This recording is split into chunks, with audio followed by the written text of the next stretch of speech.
Marshall Peak, Kabanata 5073.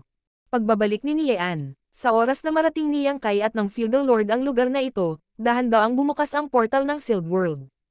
Napansin sila ng dalawang figure sa deck at napalingon sila. Ang isa sa kanila ay isang Territory Lord habang ang isa ay ang 8th Grade Heaven Opening Realm Master na nakita ni Yang Kai. Sa malapitang pagtingin, napagtanto niyang ang 8th Grade Master ay may namamaga na figure na nagmukhang bola. Ang kanyang ulo ay nasa itaas mismo ng kanyang figure, na parang wala ang kanyang leeg. Makikita ang mga sarcomas sa buong balat niya, na parang mga nakakakilabot na abscesses. Sa pamamagitan pa lamang ng pagtayo roon, ang taong namamaga na ito ay naglabas ng isang marahas at mapanganib na aura. Kahit na ang Territory Lord sa tabi niya ay ayaw tumayo malapit sa kanya. Sa sandaling nakita ni Yang Kai ang hitsura ng taong ito, napagtanto niya ang kanyang pagkakakilanlan. Ang taong ito ay walang iba kundi ang Niean na binanggit ni Wu Xinghe. Bagamat hindi pa siya nakita ni Yang Kai, ang hitsura ng taong ito ay nagmumungkahi na nalampasan niya ang kanyang limitasyon sa tulong ng Black Ink Strength at nakamit ang isang bagay na hindi makakamit sa pamamagitan ng ordinaryong paraan. Gayunpaman, ang kanyang buhay ay nasa panganib din ngayon dahil sa mga nakatagong panganib sa kanyang miniature universe. Nakarating lamang si Niean sa 4th grade nang umakyat siya sa Heaven Opening Realm, kaya ang 6th grade ay ang kanyang natural na limitasyon. Siya ay maswerte nang umakyat sa 7th grade sa tulong ng Black Ink Strength. Ngayon, nagawa pa niyang makapasok sa 8th grade, na sadyang hindi maisip. Dapat ay personal na kumilos ang Royal Lord. Kung hindi ito makakamit ni Niean.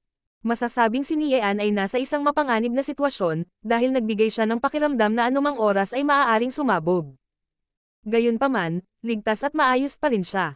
Marahil ay gumamit si Mugwang ng isang hindi kapani-paniwalang pamamaraan upang matiyak ang kanyang kaligtasan nang umakyat siya sa 8th grade. Kung ganoon, malamang na siya ay magiging isang Great Grandmaster. Ang isang Great Grandmaster ay tiyak na makakapagpino ng isang warship. Marahil ang Black Ink Clan ay magkakaroon ng sarili nilang mga barkong pandigma sa lalong madaling panahon at maglalayag sila sa larangan ng digmaan. Hindi ito magiging katulad noong nakaraan na halos walang silbi ang kanilang mga barkong pandigma.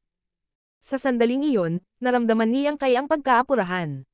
Noon, nang marinig niya ang tungkol sa pag-iral ni Niean mula kay Wu Xinghe, wala siyang pagpipilian kundi baguhin ang kanyang mga plano. Gayunpaman, hindi sumagi sa kanyang isipan na si Niean ay maaaring lumampas sa kanyang limitasyon at umakyat sa 8th grade sa lalong madaling panahon.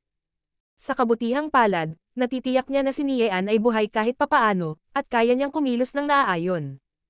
Habang nasa isip ni Yang Kai, biglang nagtanong si Niean. Bago ka ba? Agad na kinuyam ni Yang Kai ang kanyang kamao. Pagbati, Master. 3 taon na ako rito.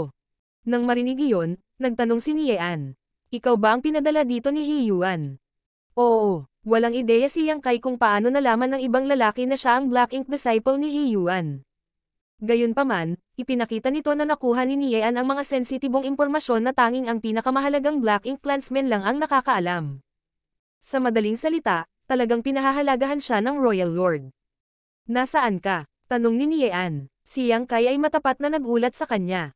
Sa kabutihang palad, ang mga materyales na hiniling sa kanya ni Wu Xinghe na bilhin ay talagang mahalaga. Si Qing Lei ay madaling malinlang dahil wala siyang alam tungkol sa artifact refining, ngunit ang parehong trick ay hindi magagamit kay Niean. Sa kabutihang palad, hindi sinasadya ni Niean na usisin pa siya at tumago lang siya ng marahan bago siya tumigil sa pagsasalita. Sa pagbukas ng portal, ang Territory Lord at Niean ay sumugod sa loob habang ang barko ay nanatiling nakaangkla sa labas. Pagkatapos nilang makapasok, lumipad din si Yang Kai at ang Feudal Lord sa Sealed World. Sa kasalukuyan, si Mei Qiong ay abala sa paghawak sa Territory Lord at Niean, kaya hindi niya masyadong napagtutuunan ng pansin si Yang Kai. Pagkatapos magtanong ng ilang katanungan, hinayaan lang niyang pumasa si Yang Kai. Matapos akayin si Yang Kai sa lambak ng bundok, umalis ang Feudal Lord, dahil kailangan niyang magulat kay Qing Lei sa pagtatapos ng misyong ito. Si Yang Kai ay pumunta sa tirahan ni Wu Xinghe at dahan-daang nag-trigger ng paghihigpit. Pagkaraan ng ilang sandali, lumitaw ang isang puwang sa gitna ng paghihigpit, pagkatapos ay pumasok si Yang Kai. Sa ikalawang palapag, nakaupo si Wu Xinghe na nakakross ang mga paa. May ilang mahinang Black Ink Strength na nakapaligid sa kanyang figure. Sa kasalukuyan, siya ay patuloy na nagpapalipat-lipat ng kapangyarihan ng kanyang miniature universe upang labanan ang Black Ink Strength. Hindi nagulat si Yang Kai sa nakita. Lumapit siya kay Wu Xinghe at ipinalakpak ang kanyang mga kamay. Sa sumunod na sandali, isang dalisay at nakasisilaw na liwanag ang bumalot kay Wu Xinghe. Isang mainit na ingay ang narinig habang ang black ink strength sa loob ng katawan ni Wu Xinghe ay agad na nawala. Ang damit ni Wu Xinghe ay basang-basa na sa pawis habang siya ay bumantong hininga. Mabilis kang bumalik, junior brother. Sumagot si Yang Kai. Hindi ko hahayaang malagay ka sa panganib. Bago siya umalis sa lugar kanina, napagtanto na niya na si Wu Xinghe ay sinalakay ng black ink strength. Iyon ang dahilan kung bakit kailangan niyang bumalik ng nagmamadali. Kung bumalik siya sa ibang pagkakataon, si Wu Xinghe ay napinsala at naging black ink disciple. Kapag nangyari iyon, nalantad sana ang pagkakakilanlan ni Yang Kai. Siyempre, itinuring ni Yang Kai na papatayin ni Wu Xinghe ang kanyang sarili sa pinakamahalagang sandali upang matiyak na mananatiling ligtas ang sikreto. Sa Black Ink Battlefield, ang mga sundalong tao ay laging handang isakripisyo ang kanilang buhay para sa ikabubuti ng lahat. Si Wu Xinghe ay napinsala ng Black Ink Strength nang makausap niya si Qing Lei. Ang Sealed World na ito ay hindi na puno ng Black Ink Strength, kaya hindi niya kailangang mag-alala tungkol sa anumang bagay basta't siya ay sapat na maingat. Gayunpaman, si Wu Xinghe ay nakatayong napakalapit kay Qing Lei noong panahong iyon. Bilang isang territory lord, natural na naglabas si Qing Lei ng Black Ink Strength sa paligid niya. Sa kabilang banda, si Wu Xinghe ay hindi maglalakasloob na labanan baka mabunyag ang kanyang lihim. Ganyan siya napinsala. Sa kabutihang palad, siya ay nabahiran lamang ng kaunting Black Ink Strength. Kung hindi, magiging Black Ink Disciple siya muli bago bumalik si Yang Kai. Nakahanda na ba ang lahat? Nag-aalalang tanong ni Wu Xinghe. Tumanggo si Yang Kai. Oo, walang ideya si Wu Xinghe kung anong galaw ang ginamit ni Yang Kai para lokohin ang feudal lord na sumama sa kanya. Gayunpaman, dahil marami siyang sinabi, nangangahulugan ito na naayos na ang usapin. Bumalik na si Niean, senior brother Wu. Sabi ni Yang Kai. Bumalik na siya. Nagulat si Wu Xinghe. Sa isang tame-time na ekspresyon, tumanggo si Yang Kai. Nakasalubong ko siya pabalik. Isa na siyang 8th grade master ngayon. Nang marinig iyon, si Wu Xinghe ay nagpahayag ng pagkabalisa. Nakakatakot na balita para sa amin iyon.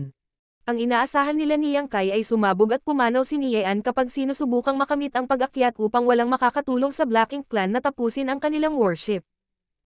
Ngayong nakabalik na ng ligtas si Niean, ito ay masamang balita para sa kanila. Matapos itong pag-isipan, nagtanong si Wu Xinghe. Maliligtas mo ba si Niean? Umiling si Yang Kai. Hindi. Ang kanyang limitasyon ay ang 6th grade, kaya't ang kanyang miniature universe ay makakayanan lamang ng kapangyarihan ng 6th grade.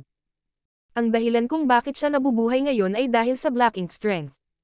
Sa sandaling iwaksi ko ang Black Ink Strength sa kanyang katawan, sisabog ang kanyang miniature universe. Namatay ang liwanag sa mata ni Wu Xinghe. Nakakahiya.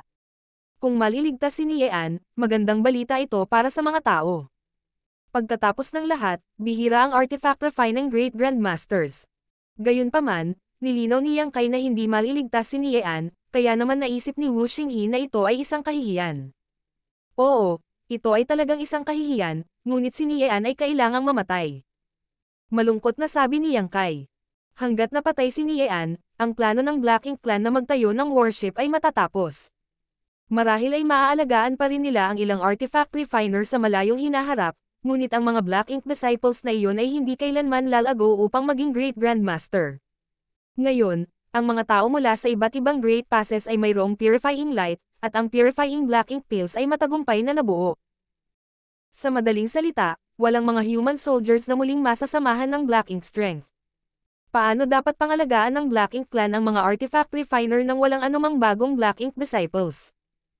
Sa sandaling nilagpasan nila ang kanilang mga limitasyon gamit ang Black Ink Strength, ang mga taong tulad ni Niean at Liu Zian ay nawalan ng pag-asa na maligtas. Hindi madaling pumatay ng 8th grade master. Bukod dito, mayroong 2 territory lord sa Sealed World na ito. Ano ang plano mo? Sumagot si Yang Kai. Tiyak na hindi ako katugma sa isang normal na 8th grade Heaven Opening Realm Master. Gayunpaman, iba si Niean. Hindi niya lubos na magagamit ang kanyang lakas ng 8th grade. Isa pa, hindi ko na kailangang makipag-away sa kanya ng diretso. Kailangan ko lang magkaroon ng pagkakataon na iwaksi ang Black Ink Strength sa katawan niya. Sa oras na iyon, ang kanyang miniature universe ay maghihiwalay, at siya ay sisabog. Para naman sa 2 territory lords. Hindi kailanman umalis si Mei Qiyong sa portal sa mga nakaraang taon, kaya wala akong magandang solusyon para sa kanya. Gayunpaman, aalis si Qinglei sa Sealed World na ito kada 6 na buwan. Magagamit natin iyon. Nang marinig iyon, tumanggo si Wu Xinghe. Kanina lang umalis si Qinglei sa Sealed World na ito, kaya 6 na buwan pa bago siya umalis muli. Gagawa tayo ng isang hakbang sa loob ng 6 na buwan, kung gayon. Determinado si Yang Kai. Umaasa ako na magiging maayos ang lahat sa panahong iyon. Gayunpaman, bago iyon, kakailanganin kong harapin mo sina Senior Brother Wang at Senior Brother Gun. Tumanggo si Wu Xinghe. Ipapaalam ko sa iyo sa tamang oras. Habang nagsasalita sila, na-trigger ang paghihigpit sa paligid ng gusali. Isang ideya ang pumasok sa isipan ni Wu Xinghe habang ang paghihigpit ay na-deactivate. Ilang sandali pa, isang Black Ink Disciple ang umakyat sa hagdan at kinuyam ang kanyang kamao sa kanila. Gusto kang makita ni Senior Brother Nie, Senior Brothers. Ang naguguluhang si Wu Xinghe ay nagtanong. Ano ang nangyari? Umiling ang Black Ink Disciple. Wala akong ideya, ngunit gusto ni Senior Brother Nie na magtipon ang lahat. Nang matapos ang kanyang sasabihin, tumalikod siya at umalis. Pagkatapos magpalitan ng tingin, sumimangot sina Yang Kai at Wu Xinghe. Wala silang ideya kung bakit gusto ni Niean na magsama sila hindi nagtagal pagkatapos niyang bumalik. Tingnan natin kung ano ang ginagawa niya. Sabi ni Wu Xinghe, pagkatapos ay umalis sa lugar kasama ang ibang lalaki. Pagkaraan ng ilang sandali, nagtipon ang ilang daang artifact refiner sa harap ng warship sa lambak ng bundok. Nakatayo sa harapan nila ang nakabukol na si Niean. Maraming tao ang nagbubulungan sa kanilang sarili dahil wala silang ideya kung bakit tinipon ni Niean ang lahat. Nang naruroon ang lahat ng artifact refiner, tinitigan ni Niean ang malaking warship na may singkit na mga mata at iwinagayway ang kanyang kamay. Ay dismantle ito. Nang marinig iyon, lahat sila ay namangha. Si Gun Ning, na nasa unahan, ay humakbang pasulong at sinabing, Senior Brother Nie, ang warship na ito ay malapit ng makumplito. Bakit gusto mong lansagin? Walang pag-aalinlangan na sumagot si Niean. Ano ang silbi ng pag-iingat ng basurang ito? Ay dismantle ito. Pero, nang gustong ipagpatuloy ni Gunning ang pagsasalita, biglang lumingon si Niean at pinandilatan siya. Ano pa ang gusto mong sabihin? Habang nagsasalita siya, ang pressure ng kanyang 8th grade Heaven Opening Realm ay tumawid sa lugar. Lumunok si Gunning at hindi na nagsalita pa. Si Wu Xinghe, na nakatayo sa tabi ni Yang Kai, ay nakasimangot. Bagamat mayabang si Niean noon, hindi pa siya naging masyadong mapagmataas. Tila nagbago ang kanyang ugali pagkatapos niyang pilitin na umakyat sa 8th grade. Martial Peak, Kabanata 574. Dumating na ang oras. Ang artifact refiners ay nagtulungan upang lansagin ang warship, na hindi pa natatapos. Pagkatapos, direktang nagbigay ng utos si Niean at hinati ang daan-daang artifact refiner sa isang dosenang grupo. Ang bawat pangkat ay binigyan ng mga tiyak na gawain ayon sa mga patlang kung saan sila bihasa. Napakalaking halaga ng mapagkukunan ang ipinadala sa lugar na ito ng Black Ink Clan, pagkatapos nito ay nagsimulang magtayo ng bagong warship ang artifact refiners. Habang nagsusumikap, si Yang Kai ay lihim na nagmamasid kay Niean at napagtanto na ang huli ay isa na talagang artifact refining Great Grandmaster ngayon. Wala siyang ideya kung gaano kahusay si Niean sa artifact refining bago siya umakyat sa langit, ngunit sa hitsura nito, ang huli ay talagang isang mas mahusay na artifact refiner kaysa kay Wu Xinghe at sa iba pa. Marahil ay hindi pa rin siya maihahambing kay Dong Guo Anping, na isang Great Grandmaster sa Blue Sky Pass. Gayunpaman, si Dong Guo Anping ay naging Great Grandmaster sa loob ng libu-libong taon. Bilang isang bagong Great Grandmaster, si Niean ay natural na hindi gaanong karanasan. Gayunpaman, sa paglipas ng panahon, ang kanyang mga nagawa ay maaaring kasing husay ng mga nagawa ni Dong Guo Anping. Talagang likas na matalino ang taong ito pagdating sa artifact refining. Hindi katakataka na maaari siyang mag-transform sa isang maimpluwensyang figure mula sa isang hindi kilalang tao. Bagamat hindi pa rin siya sapat na sanay, kaya na niyang pinuhin ang isang gumaganang warship. Gaya ng naobserbahan ni Yang Kai nang may pag-aalala habang nagsimulang maghubog ang warship sa lambak ng bundok pagkalipas lamang ng 3 buwan. Hindi ito naiiba sa dating na-dismantle na warship pagdating sa hitsura nito, ngunit ang lahat ng artifact refiner sa lambak ng bundok ay malinaw na nadama na ang mga kakayahan nito ay mas malaki kaysa sa mga naunang bersyon. Kapag ito ay nakumpleto, ito ay magiging sapat na mabuti upang i-deploy sa larangan ng digmaan.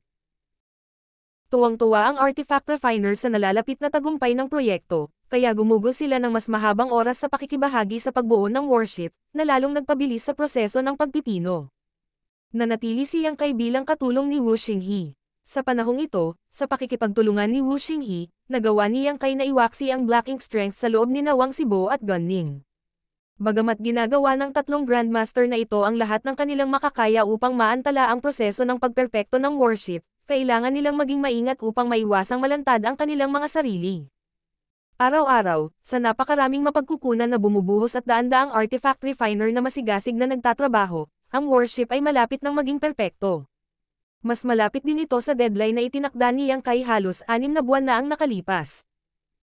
Isang araw, tinutulungan niyang kay si Wu Xinghe gaya ng dati na pinuhin ang isang nakakasakit na artifact na ilalagay sa warship.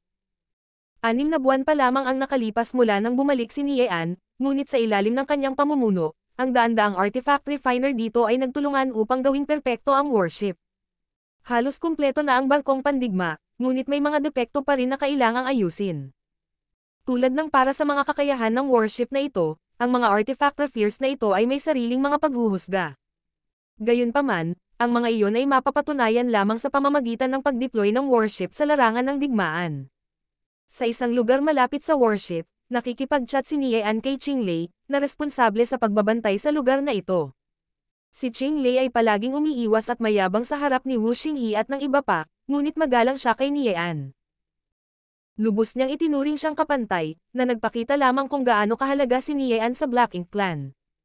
Ito ay dapat asahan kahit na si Niean ay isang 8th grade master pati na rin isang artifact refining great grandmaster. Hindi alintana kung kaninong Black Ink disciple siya dati, direkta siyang nagtatrabaho ngayon sa ilalim ng mugwang. Natural, iba ang pagtrato na natanggap ng Black Ink disciple ng Royal Lord. Mukhang wala silang intensyon na ilihim ang kanilang pag-uusap, kaya maririnig sila niyang kay ng malinaw. Tanong ni Qinglei. Brother Nie, magagamit na ba ang warship na ito ngayon? Habang nasa likod ang kanyang mga kamay, buong pagmamalaking sagot ni Niean. Oo. Pagkatapos ng kaunting pag-troubleshoot, maaari itong i-deploy sa larangan ng digmaan. Nang marinig iyon, tuwang-tuwa si Qinglei. Talagang hindi ka panipaniwala. Walang imot na sumagot si Niean. Ang Niean na ito ay tiyak na hindi bibigwin ang Royal Lord. Nagtanong si Qinglei. Gaano kakaya ang bagay na ito kumpara sa mga pag-aari ng tao? Sinabi ni Niean, malamang na medyo mababa ito. Gayunpaman, ito ay isang prototype. Habang pinipino namin ang higit pang mga warship, magiging pamilyar ang lahat sa proseso. Sa paglipas ng panahon, ang mga kakayahan ng ating mga warship ay uunlad. Sa lalong madaling panahon, makakagawa na tayo ng mga kapantay ng mga pag-aari ng humans. Sa sinabi nito, kahit na ang warship na ito ay hindi gaanong kaya, mas malaki rin ito kaysa sa mga pagmamay-ari ng humans dahil partikular itong ginawa para sa Black Ink Clan. Sa sapat na mga tao na sakay, ang warship na ito ay makakapagbigay ng matinding dagok sa kalaban. Malumanay na tumango si Qinglei. Iuulat ko ang sinabi mo sa Royal Lord. Pakisabi sa Royal Lord na ang isang warship ay hindi magiging kapaki-pakinabang sa larangan ng digmaan. Mas mainam na gawin muna ang ilang bilang para mahuli natin ang mga tao na hindi nakabantay. Ngumisi si Qinglei. Sa pagtatrabaho mo para sa Royal Lord, ito ay kasing galing ng pagmamay-ari ng buong hukbo. Maraming salamat sa iyong papuri, Brother Qinglei. Nagpasya si Qinglei na tapusin ang kanilang pag-uusap dito. Pupunta ako ngayon sa Royal City at sasabihin sa Royal Lord ang tungkol sa magandang balitang ito. Sigurado akong matutuwa ang Royal Lord. Iiwan ko ang mga gawain dito sa iyo. Tungkulin ko ito. Bahagyang tumango si Niean. Sa susunod na sandali, bumaril sa langit si Qinglei at tumungo sa portal. Habang nagpapalitan ng tingin si Yang Kai at Wu Xinghe, isang kislap ang sumilay sa kanilang mga mata. Ilang sandali pa, naramdaman ng mahinang pagbabago bago ng space principles na nagmumula sa portal. Tila, umalis si Qinglei sa sealed world na ito. Sa kumpirmasyon na iyon, tumango si Yang Kai kay Wu Xinghe at tumayo bago humakbang pasulong sa ibang direksyon. Nang madaanan niya si Wang Zibo, palihim niyang sinabi. Dumating na ang oras. Napahinto si Wang Zibo sa kanyang ginagawa at halos hindi mahahalata na tumango. Pagkatapos, nilampasan niyang kay si Gan Ning at sinabi sa kanya ang parehong bagay. Ilang sandali pa, biglang bumangon si Wu Xinghe at tumawag. Senior Brother Nie. Nasa malapit na lugar si Niean. Nang marinig niya iyon, lumingon siya at kumunot ang noo. Anong problema? Sinabi ni Wu Xinghe. May kaunting problema dito. Kailangan kong tingnan mo ito. Sa kabila ng pagiging mataba, ang walang pag-aalinlangan na si Niean ay lumitaw sa kanyang harapan sa susunod na sandali. Ano ang problema?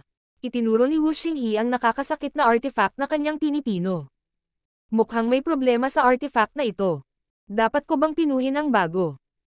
Lumingon si Niean upang tingnan ang artifact at kinuha ito bago suriin ito. Ilang sandali pa, sumirit siya na may madilim na ekspresyon. Basura. Talagang sinira mo ang artifact na ito. Paano ka nagkaroon ng lakas ng loob na tawagin ang iyong sarili na isang artifact refining grandmaster?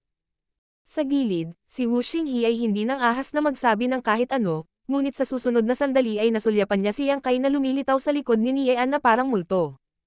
Lumitaw sa kanyang mga palad ang dilaw at asol na liwanag habang nagbabago ang enerhiya. Sa sandaling ipinalakpak niya ang kanyang mga kamay, ang mga ilaw na iyon ay naging purong puting liwanag at nilamon si Niean. Nang makita iyon, si Wu Xinghe ay hindi nag-atubili na isagawa ang orihinal na plano habang siya ay sumugod patungo sa defensive array at inilagay ang kanyang kapangyarihan dito. Samantala, sa dalawang magkaibang lugar sa paligid ng warship, kumilos sinawang si Bo at Gunning ayon sa mga tagubilin ni Yang Kai. Sa sandaling nakita nila ang pagdagsa ng enerhiya, agad nilang ipinasok ang kanilang mga kapangyarihan sa mga defensive array. Tatlong defensive array ang sabay-sabay na na-activate ng tatlong 7th grade Heaven Opening Realm Masters at isang malaking light barrier ang agad na tumakip sa buong warship. Ang biglaang pagbabagong nangyari sa warship ay agad na nakakuha ng atensyon ng Black Ink Clansmen sa malapit. Nang ibinaling nila ang kanilang mga ulo upang tumingin, gayunpaman, napagtanto nilang wala silang makitang kahit ano ng malinaw dahil ang warship ay nilamon ng isang solidong light barrier na tila isang lamad na pumipigil sa sinuman na sumilip dito. Dahil dito nagulat at nagdududa ang lahat ng Black Ink Clansmen. Dahil walang ideya kung ano ang nangyayari sa warship, nagsimula silang magtipon. Walang sino man sa kanila ang maaaring umasa na ang isang plano na matagal nang ginagawa ay nagbubukas sa harap ng kanilang mga mata. Habang nahuli ang Black Ink Clansmen, hindi rin inaasahan ni Niean na may maglulunsad ng palihim na pag-atake sa kanya. Sa sandaling lamunin siya ni Yang Kai ng purifying light, tumalikod si Niean at nakaramdam ng likas na pagkasuklam sa puting liwanag. Mabilis siyang sumimangot. Ikaw ang husgahan ng kamatayan. Habang bumubulusok ang kanyang 8th grade Heaven Opening Realm Power, inilabas niya ang kanyang kamao. Isang ungol ang narinig habang may pinaalis na lumipad. Gayunpaman, natakpan na ng puting liwanag si Niean. Sa isang iglap, napaungol siya sa sakit habang ang Black Ink Strength sa kanyang katawan ay bumulwak mula sa kanyang katawan, na para bang kaharap nito ang kanyang kaaway. Ang Black Ink Strength ay nagkalat at nadalisay. Ang ekspresyon ni Niean ay napalitan ng takot at sindek. Lalong naging delikado ang marahas na aura sa kanyang paligid at nagsimulang mambak ang mga sarcoma sa kanyang balat habang tumalsik ang itim na nana mula sa kanila. Ilang sandali lang, ang lahat ng Black Ink Strength sa kanyang miniature universe ay tinanggal ng purifying light, at nang walang suporta nito, hindi niya nakaya ang kanyang sariling 8th grade cultivation. Nanlaki ang mga mata niya nang pumipintig ang mga ugat sa noo. Habang siya ay mukhang kakilakilabot, ang kanyang namumulaklak na figure ay nagsimulang lumawak ng mabilis na parang isang lobo.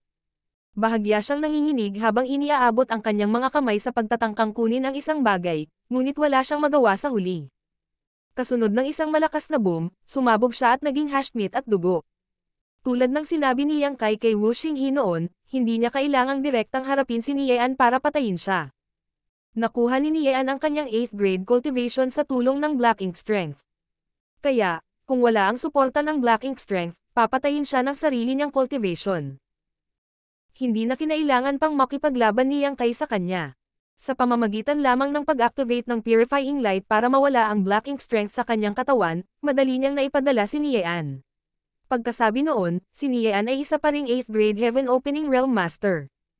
Kung talagang nag-away sila, si Yang Kai ay maaaring hindi katugma sa kanya. Sa sandaling pumutok ang 8th grade Heaven Opening Realm Master, isang marahas na puwersa ang kumalat sa warship at naging dahilan ng pagbagsak ng mga tao sa deck sa lupa. Ang artifact refiners na pinakamalapit sa Niean ay bumagsak lahat habang ang busog ng warship ay nawasak sa pagtama. Maging ang light barrier sa paligid ng warship ay nakaumbok. Habang umuubo si Yang Kai, nagpumiglas siya palabas ng mga labi na namumula ang mukha. Ang huling desperadong welga ni Niean ay nagawang saktan siya, ngunit iyon ay hindi maiiwasan, dahil halos magkadikit sila sa isa't isa noong panahong iyon.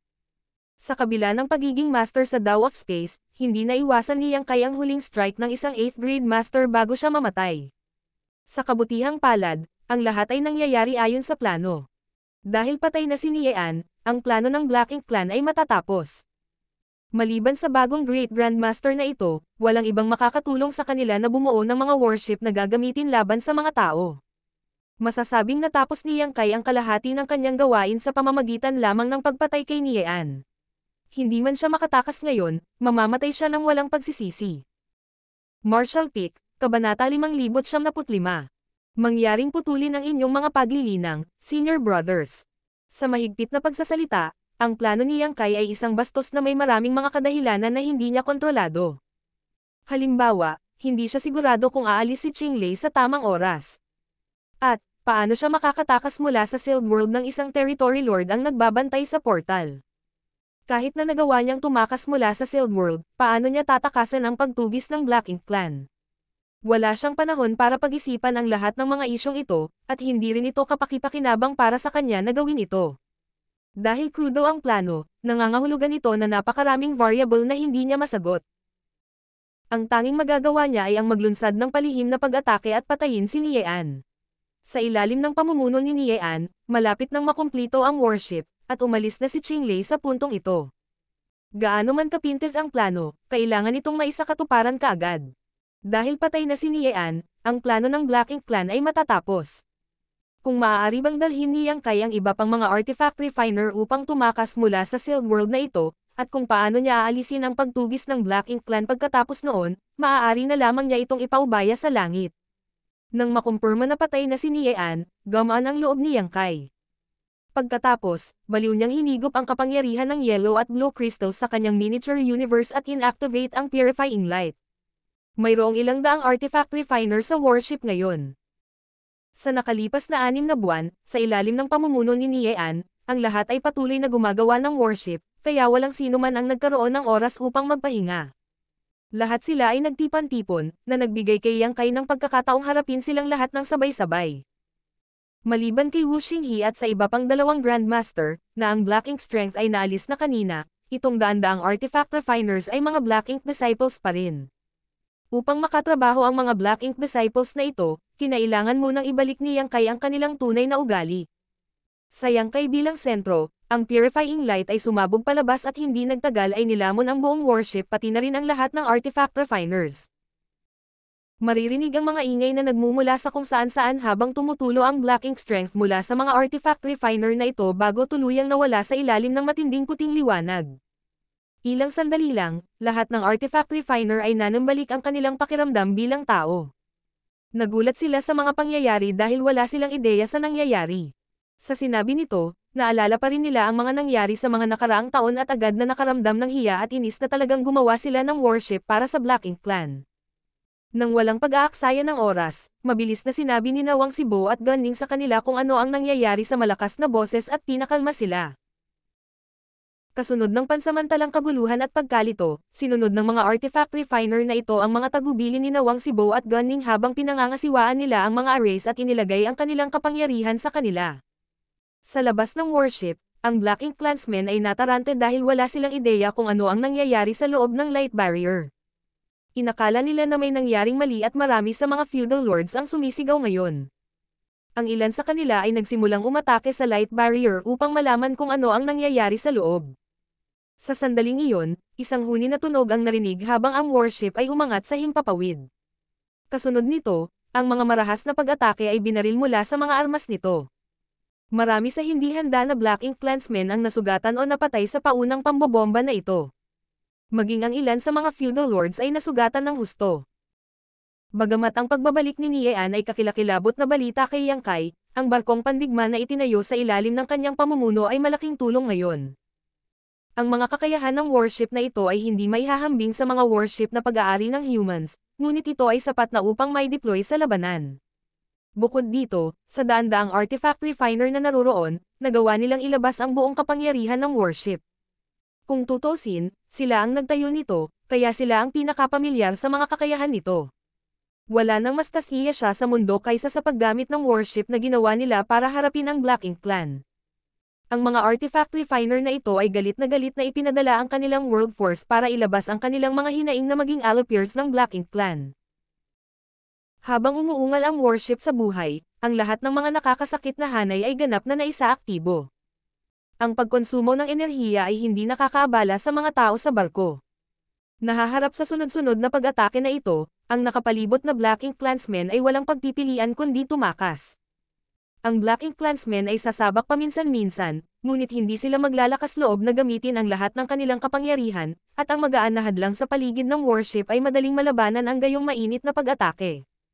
Bago pa matiyak ng Black Ink Clansmen kung ano ang nangyayari sa warship, hindi sila mangangahas na sirain ito. Matagal na silang nananatili sa sealed world na ito, kaya alam nila na ang mga artifact refiner na ito ay mga mahahalagang asset pati na rin ang mga mahuhusay na tao na mataas ang inaasahan ng Royal Lord. Kaya naman, walang maglalakas loob na gumawa ng isang nakamamatay na suntok sa kanila. Kung hindi nila sinasadyang napatay ang ilan sa mga mahahalagang artifact refiner na ito, tiyak na mapapapatay din sila.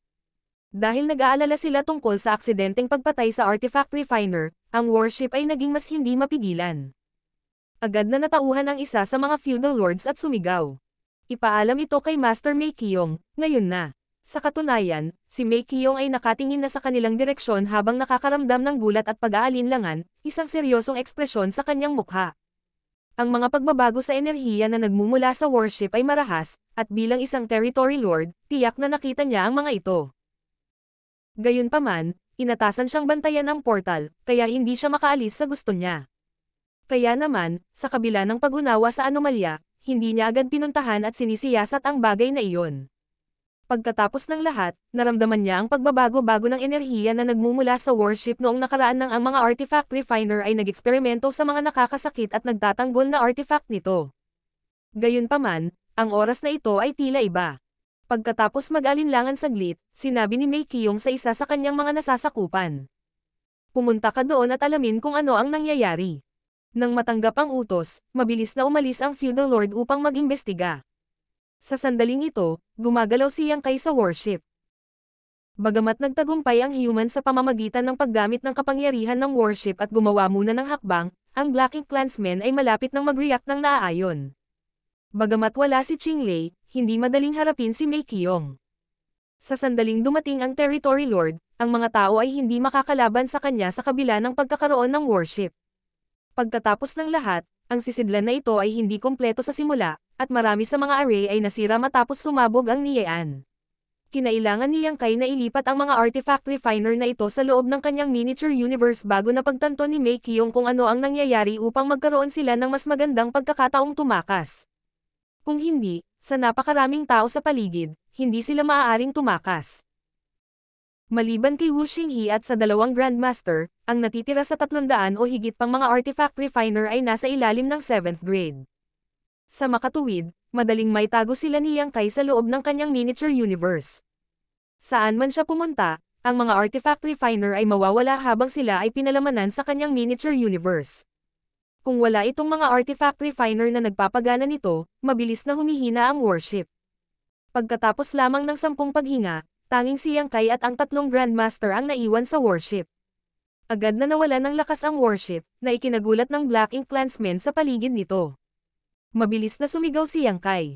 Many-aring putulin ang inyong cultivation, mga senior brothers. Si Wu Xinghe at ang iba pa ay nasa 7th grade Heaven Opening Realm, nakapareho ng grado ni Yang Kai. Kadalasan, hindi magagawang itago ni Yang Kai ang mga ito sa loob ng kanyang miniature universe. Gayunpaman, kung handa silang isuko ang isang bahagi ng kanilang miniature universe at pilitin ang kanilang grado na bumagsak, walang magiging problema. Bahagi ito ng plano ni Yang Kai, kaya alam ito ni Wu Xinghe at ng iba pa. Sa makatuwid, sa sandaling ito, hindi sila nag-atubili na isakripisyo ang mga bahagi ng kanilang miniature universe. Upang makatipid ng oras, mabangis nilang hiniwa ang malalaking tipak ng kanilang miniature universe upang mabilis na pahinain ang kanilang sarili. Ilang sandali lang, ang kanilang mga grado ay bumagsak lahat mula sa 7th grade hanggang sa 6th grade. Ang kanilang mga mukha ay namumutla, at ang nakakasakit ng kaluluwa ay naging sanhi ng kanilang panginginig na hindi mapigilan. Naranasan ni Yang Kai ang sakit ng pagsasakripisyo ng isang bahagi ng kanyang miniature universe noon, kaya naunawaan niya ang kanilang nararamdaman. Gayunpaman, ang kanilang mga cultivation ay umurong sa isang maliit na halaga na babayaran upang makatakas sa kanilang buhay. Pagkatapos ng lahat, kapag ligtas silang bumalik sa tabi ng mga tao, maaari nilang ubusin ang Profound Yin Spirit Fruits upang ayusin ang kanilang miniature universe. Kung mawalan sila ng buhay, wala nang iba pang bagay. Hindi nagtagal, si Wu Xinghe at ang iba pa ay inilagay din sa loob ng miniature universe ni Yang Kai. Ang sinumang iba pang 7th grade Heaven Opening Realm Master ay hindi magagawang panatilihin ang 300 Heaven Opening Realm Master na ito sa kanilang miniature universe. Pagkatapos ng lahat, may limitasyon sa kapasidad ng miniature universe ng 7th grade master. Sa pagpapanatiling napakaraming Heaven Opening Realm Masters, mahihirapan silang gamitin ang kanilang World Force, at ang kanilang lakas ay bumagsak. Gayunpaman, hindi gaanong naapektuhan si Yang Kai. Hindi siya sigurado kung ito ay dahil sa kanyang pamana o sa iba pang dahilan. Sa sinabi nito, ito ay walang alinlangan na magandang balita sa kanya. Gayunpaman, nang wala si Wu Xinghe at ang iba pang mga Grandmaster na namamahala, ang light barrier sa paligid ng warship ay agad na nawala. Hanggang sa sandaling ito ay nakita ng Black Ink Clansmen kung ano ang nangyayari. Ang tanawin sa harap ng kanilang mga mata ay namangha sa kanila. Sa kasalukuyan, ang ilang daang artifact refiner ay nawala mula sa warship, nag-iwan lamang ng isang tao. Bukod pa riyan, ang warship ay tila naapektuhan ng isang marahas na pagsabog at maraming lugar ang maliwanag na nasira. Anong nangyari? Lahat ng Black Ink Clansmen ay nataranta. Nakatayo sa kubyerta, hindi pinansin ni Yang Kai ang hiyawan na nagmumula sa Black Ink Clansmen at sa halip ay matamang tumitig sa portal. Nararamdaman niya na mabilis na lumalapit ang aura ni Mei Qiyong, halatang nakita niya ang abnormal na sitwasyon dito. Pagkatapos magpakawala ng hininga, si Yang Kai ay nagbuhos ng lakas hanggat kaya niya sa defensive array sa ilalim ng kanyang mga paa. Sa susunod na sandali, muling lumitaw ang light barrier sa paligid ng warship. Gayunpaman, sa pagkakataong ito, maaari lamang itong magsilbing isang kalasag at hindi na mapipigilan ang iba na tumingin dito. Kasunod nito, inikot niya ang warship sa ibang direksyon at pinaandar ito patungo sa portal. Mula sa malayo, may naaninag siyang madilim na liwanag na papalapit sa sisidlan. Ito ay walang iba kundi si Mei Qiyong, na responsable sa pagbabantay sa portal, na sinundan ng malaking bilang ng mga feudal lords. Sa sandaling ito, si Mei Qiyong ay parehong nabigla at galit na galit. Bagamat natukoy na niya ang anomalyang nagaganap sa lambak ng bundok kanina, hindi siya agad lumapit para tingnan kung isasaalang-alang na ang mga tao ay nag-eksperimento sa mga kapangyarihan ng mga artifact kamakailan. Sa makatuwid, sinabi lamang niya sa isang nasasakupan na tingnan ang bagay.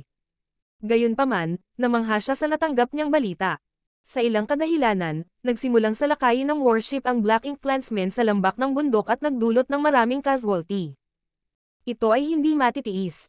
Nawala ba sa kanilang isipan ang mga human artifact refiner? Paano sila nagkaroon ng lakas ng loob na kumilos sa Black Ink Clan? Ano ang nagudyok sa kanila na gawin ito? Bago umalis si Qinglei, sinabi niya kay Mei Qiyong na halos kumpleto na ang warship, kaya kailangan niyang magtungo sa Royal City at ibahagi ang magandang balitang ito sa Royal Lord. Gayunpaman, nangyari ang naturang insidente hindi nagtagal pagkatapos niyang umalis. Bilang nag-iisang territory lord sa lugar na ito ngayon, paano dapat managot si Mei Qiyong? Kung isisi sa kanya ng Royal Lord ang kapahamakan na ito, siya ay mapaparusahan ng husto sa kabila ng pagiging isang territory lord. Tulad ng dumadagandong na bulkan, malapit nang sumabog ang galit sa dibdib ni Mei Qiyong. Mula sa malayo, nakita niya na ang warship na itinayo ng human artifact refiners ay mabilis na paparating sa kanya, at nakatayo sa deck ang isang tao na malamig at walang pakialam ang ekspresyon. Siya ang artifact refiner na ipinadala sa lugar na ito ni He Yuan. Bakit siya lang mag-isa dito? Nasaan ang iba? Marshall Peak, Kabanata 5096. Mahusay na pagtakas. Nang makitang paparating sa kanya ang warship ng napakabilis ng hindi nagpapakita ng mga senyales ng pagbaba ng bilis, tumahol si Mei Qiyong. Tumigil ka, si Yang Kai, na nakatayo sa kubyerta, ay ngumiti sa kanyang mga labi. Sa halip na huminto, nagbuhos siya ng mas maraming enerhiya sa hanay ng warship, na naging dahilan upang mas bumilis ang warship. May mali sa kanya. Hindi siya Black Ink Disciple. Isang ideya ang pumasok sa isip ni Mei Qiyong. Kung siya ay talagang isang Black Ink Disciple, hindi alintana kung sino ang kanyang master, hindi siya mangangahas na maging walang pakundangan sa harap ng isang territory lord. Gayunpaman, sa halip na sundin ang utos ni Mei Qiyong, ang taong ito ay naging mas walang hiya. Si Mei Qiyong ay walang oras upang pag-isipan ang isyong ito kahit na malapit nang saktan siya ng warship. Umuungal, pinalakas niya ang kanyang mayamang black ink strength, na naging malaking black ink cloud at nilamon ang warship. Sabay tulak ng mga palad niya. Ang higanting warship ay umuugong habang ang bawat bahagi nito ay lumalamig sa pagtama. Napilitan si Mei Qiyong na umatras, ngunit hindi nagtagal ay nagpatatag siya pagkatapos ng mahigit 10 hakbang. Matagumpay niyang napahinto ang warship. Dahil sa kanyang kapangyarihan bilang isang territory lord, ang nasabing warship na may iisang tao lang ang namamahala ay hindi maaaring magdulot ng anumang pinsala sa kanya. Kung gugustuhin niya, maaari niyang sirain ang warship na ito. Gayunpaman, ito ang kayamanan na mataas ang pag-asa ng Royal Lord. Gumugol sila ng hindi mabilang na dami ng oras, mapagkukunan, at lakas tao para itayo ito. Ang barkong ito ang susi sa pag-secure ng hinaharap ng Black Ink Clan. Kaya naman hindi siya maglakas loob na sirain ito. Naiwan na walang ibang pagpipilian, maaari lamang niyang ihinto ang warship sa ganoong paraan. Sa pamamagitan ng paghinto ng sasakyang dagat ng napakadali, ipinakita nito kung gaano siya kalakas. Pinaghiwalay ng isang magaan na harang, nagkatitigan sina Yang Kai at Mei Qiyong. Ang isa sa kanila ay hindi nabigla habang ang isa naman ay galit na galit. Sinabi ni Mei Qiyong sa pamamagitan ng pagigting ng mga ngipin. "Bastos, papatayin kita." Ngumisi si Yang Kai sa kanya habang baliw niyang ibinabahagi ang kanyang kapangyarihan sa warship na parang agos. Sa susunod na sandali, isang mapanganib na aura ang mararamdaman na nagmumula sa bawat bahagi ng warship. Namumungay ang mga mata, umungal si Mei Qiyong. "Maglakas loob ka ba?" Habang nagsasalita siya, iniabot niya ang kanyang kamay kay Yang Kai. Ang manipis na light barrier sa paligid ng warship ay hindi posibleng malabanan ang malakas na pag-atake mula sa isang territory lord at tumagal lamang ng isang hininga bago ito nabasag. Nang malapit na niyang hulihin si Yang Kai, isang nakasisilaw na liwanag ang biglang sumabog mula sa warship. Isang nakakatakot na puwersa ang kumalat habang ang buong warship ay nilamon ng bola ng nagngangalit na apoy. Nalampasan ni Mei Qiyong ang kanyang target at nabigo sa kanyang pagtatangka na makuha ang walang pakundangan na tao. Sa pinakakritikal na sandali, ang tao ay tila naglaho sa manipis na hangin. Sa kabilang banda, ang pagsabog ng warship ay nagdulot ng pinsala sa kanyang braso at napilitan din siyang umatras sa pagkakatama. Nawasak ang warship. Tinitigan ni Mei Qiyong ang nasusunog na warship. Sa kabila ng init, naramdaman niyang parang binuhusan ng malamig na tubig ang kanyang puso. Halos maisip niya kung gaano kagalit ang Royal Lord kapag nalaman niya ang nangyari. Malamang na kailangan niyang pasanin ang lahat ng responsibilidad. Sa kabila ng pagiging isang territory lord, hindi niya kayang tiisin ang mga darating. Hanggang ngayon, wala pa rin siyang ideya sa nangyayari. Paanong biglang nagkamali ang mga bagay? Pagkatapos ng lahat, hindi pa nagtagal, sinabi sa kanya ni Qing Lei na ang barkong pandigma ay halos makumplito, kaya kailangan niyang magtungo sa Royal City at ipaalam ito sa Royal Lord. Naisip ni Mei Qiyong na hindi na niya kailangan pang manatili rito. Sa hinaharap, maaari siyang tumayo sa isang warship at tumingin ng masama sa kanyang mga kaaway sa larangan ng digmaan. Makalipas ang halos 2 oras, parang bula ang kanyang panaginip. Inaasahan na siya ay galit na galit. Yung tao. Hanggat kaya niyang hulihin ang tao na iyon, malalaman niya ang katotohanan. Bigla siyang lumingon at tumingin sa portal bago sumigaw. Harangan sa labas ng portal. Siguraduhing walang makakaalis sa lugar na ito. Bagamat nawala ang tao habang sumasabog ang warship, hindi inakala ni Mei Qiyong na patay na siya. Ang tao ay dapat na gumawa ng isang trick at naiwasan ang kanyang pagtuklas sa pamamagitan ng paggamit ng pagsabog upang takpan ang kanyang mga trap. Sa pagkakataong iyon, ang target ng tao ay walang alinlangan na ang portal, dahil kailangan niyang umalis sa sealed world na ito sa lalong madaling panahon. Pagkabigay ng utos, tumalikod si Mei Qiyong para bumalik sa portal.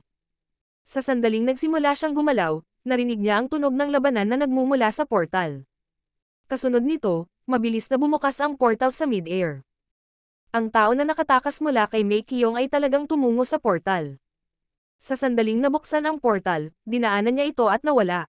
Pagkatapos noon, biglang nagsara ang portal at naglaho. Ang galit na si Mei Qiyong ay naging madilim na guhit ng liwanag at nakarating sa portal sa loob lamang ng ilang paghinga. Sa pagangat ng kanyang tingin, napagtanto niya na 7 o 8 feudal lord ang bumagsak, lahat ay lubhang nasugatan. Malaking butas sa figure ang pinakamalubhang na sugatan dahil napasok ang katawan niya ng kung anong armas kanina. Ang itim na dugo ay tumalsik sa buong lugar. Napakalakas ng tao na iyon. Nagulat si Mei Qiyong. Sa pagkakaalam niya, ang Black Ink Disciple na ipinadala sa lugar na ito ni He Yuan ay isa lamang 7th grade Heaven Opening Realm Master. Kadalasan, ang isang 7th grade Heaven Opening Realm Master ay mas makapangyarihan kaysa sa isang Feudal Lord, ngunit kahit na ang isang Feudal Lord ay hindi katapat para sa kanya, paano naging posible na napakaraming Feudal Lord ang natalo sa parehong oras? Bukod dito, ilang paghinga lang ang lumipas mula nang tumakas ang tao mula kay Mei Qiyong. Paano niya hindi pinaganya ang 7 o 8 Feudal Lord sa napakaikling panahon? Walang oras si Mei Qiyong para pag-isipan ang isyong ito. Habang nagngangalit ang kanyang mga ngipin, nagutos siya. Buksan ang portal. Dahil ang tao ay tumakas, natural na kailangan niyang habulin siya. Sa pamamagitan lamang ng paghuli sa tao ay makakabawi siya sa kanyang pagkakamali at malalaman kung ano ang nangyari. Hindi na kailangan para kay Mei Qiyong na magutos. Sa katunayan, pagkatapos tumakas ni Yang Kai, isang Feudal Lord, na kadalasang responsable sa pagbubukas ng portal, ay nagsisikap na gawin iyon. Gayunpaman, ang portal na madaling mabuksan ay karaniwang walang reaksyon sa araw na ito. Pagkatapos ng ilang mga pagtatangka, nakuha pa rin niya ang parehong kinalabasan. Ang noo ng Feudal Lord ay natatakpan ng pawis, marahil dahil sa sakit, pagkabalisa, o pareho. Gayunpaman, lumingon siya para tingnan si Mei Qiyong at nagulat. Master, hindi ko ito mabuksan. Basura. Direktang sinipal ni Mei Qiyong ang Feudal Lord at inagaw ang token. Pagkatapos ay ipinasok niya ang kanyang kapangyarihan sa token at iwinagayway ito sa portal. Gaya ng dati, isang madilim na liwanag ang bumaril sa void, ngunit walang nakitang reaksyon. Ang portal, na dapat ay binuksan na ngayon, ay wala kahit saan. Nanlaki ang mga mata ni Mei Qiyong at gumawa ng isa pang pagtatangka, ngunit pareho ang kinalabasan. Lumapit ang isang Feudal Lord at sinabi sa mahinang boses. Master, ang paghihigpit sa portal ay itinakda ng mga Black Ink Disciple. Tiyak na pinakialaman nila ito kahit papaano. Tiyak, napagtanto din ito ni Mei Qiyong. Kung hindi, hindi niya maipaliwanag kung ano ang nangyayari. Direkta niyang pinalakas ang kanyang kamay at ginawang alabok ang token bago humiling. Sirain ito at buksan. Habang nagsasalita siya, gumawa siya ng isang hakbang sa pamamagitan ng paglulunsad ng isang pag-atake sa portal. Nang makita iyon, sumunod ang mga Feudal Lords. Sa kawalan, minamanipula ni Yang Kai ang Space Principles at paulit-ulit na gumamit ng instantaneous movement. Sinisikap niyang makalayo sa Royal City hanggat maaari. Dati, noong dinala siya sa Royal City para bumili ng mga materyales, nag-iwan siya ng trick sa portal ng Sealed World. Dahil sa kanyang kahusayan sa Dao of Space, walang ibang makakapansin nito.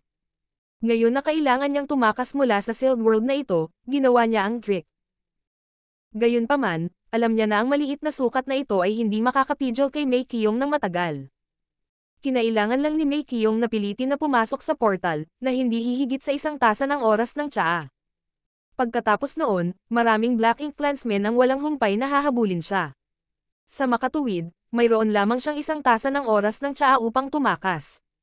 Dahil sa maikling panahon, gaano man siya kahusay sa Dao of Space, hindi maaaring makatakas si Yang Kai mula sa Black Ink clan. Sa makatuwid, maaari lamang siyang makalayo sa Royal City hanggat maaari. Dahil sa kanyang lakas, maaaring siya ay makatakas mula sa isang Territory Lord. Gayunpaman, kung kumilos ang Royal Lord, wala siyang ibang magagawa kundi maghintay sa kamatayan. Si Niean ay patay na, at ang tanging natapos na worship ay nawasak. Masasabing kasing patay na ang plano ng Black Ink clan.